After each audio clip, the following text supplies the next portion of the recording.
Bom, eu peço desculpa, estou mesmo um bocadinho com uma rinite alérgica, não é? Espirrei mais de 1500 vezes a partir de sábado e domingo, foi horrível. De modo que a minha laringite resulta de que espirrar mais de 1500 vezes, comecei a contar a partir das 20 ou 30, não é? Bom, não tomei o Zyrtec, essas coisas que devia ter tomado, agora passou, mas foi tarde e Inês foi morta, não é? De modo que isso, acho que me estão a ouvir apesar de tudo ou não? Sim? Bom, além de mais, a minha filha mais nova, do meu segundo casamento, que tem 3 anos, ontem apareceu com uma varicela, não é? De modo que eu, com a varicela dela, dormi 3 horas depois de 18 horas de trabalho, de modo que estou aqui com 3 horas de sono, uma rinite alérgica. Qualquer pessoa normal está metida na cama, basta olhar para a minha cara para ver que está diferente. Mas estou aqui com todo o prazer e quero-vos dizer que, com toda a sinceridade, o que me honra mais, eles têm aqui todos. Muito obrigado e muito obrigado.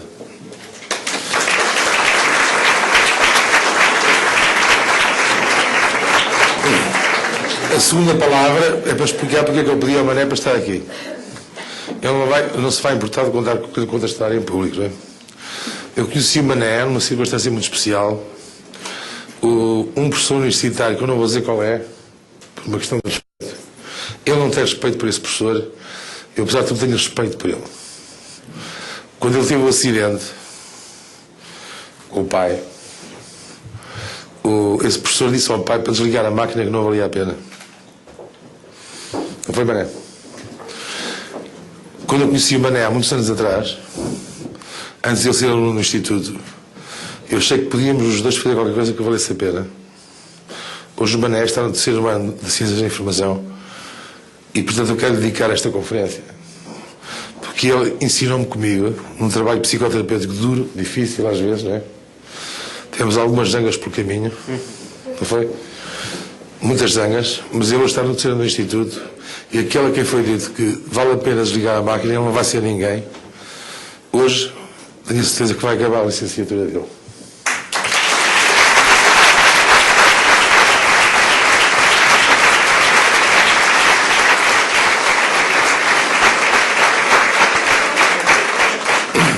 Para vos dizer que a minha vida, em primeiro lugar, foi dedicada aos manés deste mundo.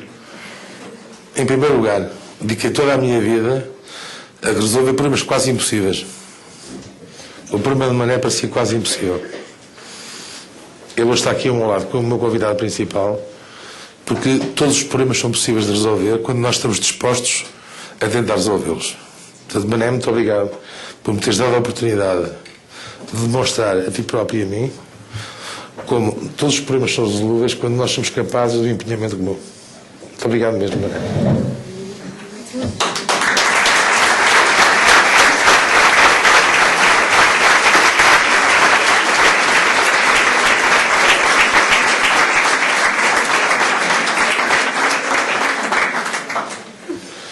Bom, dita a razão pela qual ele vai estar aqui, vou começar com a conferência, não é?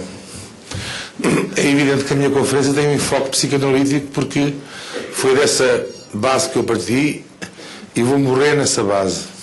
Ou seja, eu sou um psicanalista com muitas responsabilidades também na área da psicanálise, da psicoterapia psicanalítica, do psicodrama, e por isso honra-me muito. Eu vou só abrir aqui uma coisa, digo aqui umas coisas que me dão imenso jeito.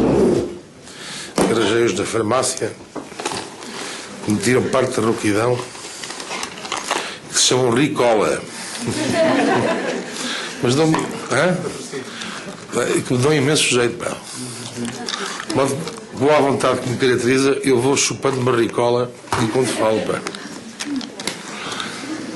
Bom, a segunda palavra de agradecimento, evidentemente, é dirigida a vocês todos, não é? Em primeiro lugar, aos professores do Instituto que estão aqui presentes, que acho que tinham mais coisas para fazer na vida do que me ouvirem, portanto é uma paciência desnecessária, mas quero-vos agradecer a todos estarem aqui. Bom, então, eu vou resumir a minha conferência em alguns pontos que vos vou dizer, não é? O que é o mito de Narciso? Os grandes textos de Freud, de 1914 e 1910, teoricamente devia ser primeiro de 1910, não é? Mas vou explicar porque é que, de facto, em primeiro lugar, vou falar do texto de 1914 de Freud e depois falar do Natal em função disso. Então, primeiro, eu vou explicar o mito de Narciso, porque há muitas coisas que se conhecem sobre o mito de Narciso que toda a gente sabe, não é? O Narciso foi aquele que se apaixonou pelo olhar dele ao espelho, não é? O espelho que era o rio, não é?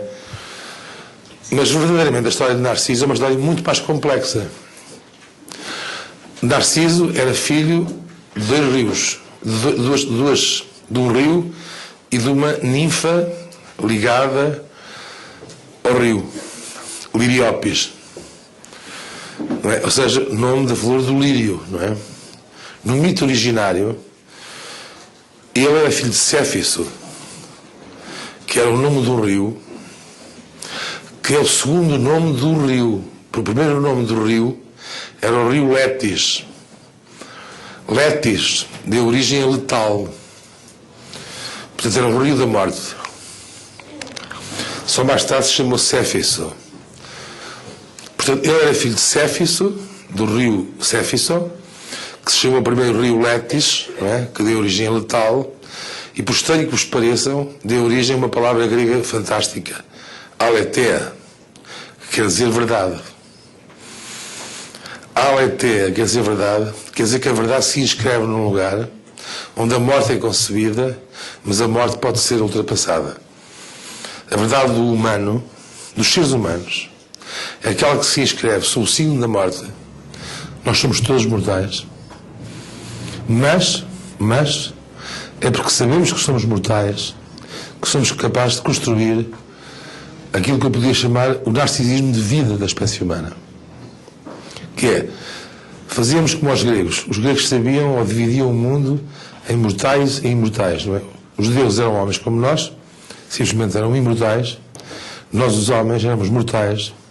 E a única coisa que nós podíamos fazer para os distinguir dos outros humanos era pelos nossos feitos.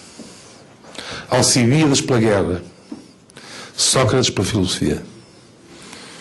A única forma de ser imortal para uma espécie humana que num determinado momento acreditou que psique, que do grego significa apenas respirar, deu origem ao psíquico, que deixar de ter psíquico era deixar de respirar.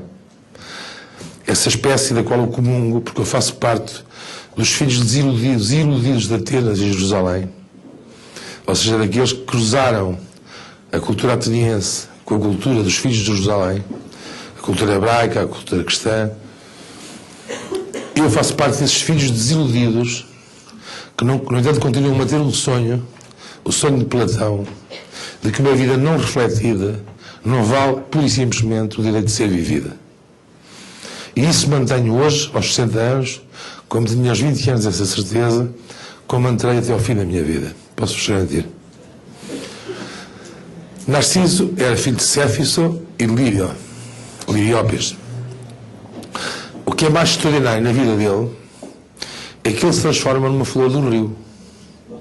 Narciso. A pior coisa do narcisismo de morte é nós, em vez de nos inscrevermos no futuro, inscrevemos no passado. Ele passou a ser uma flor do rio, como Liriópis com Céfiso. Na peça de Ovídio sobre Narciso, é-nos convocado uma coisa muito interessante, que Narciso vê o seu reflexo na água.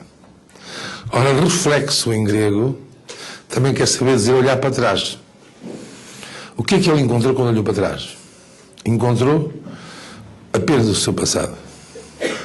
Encontrou aquilo que eu chamaria a memória do passado.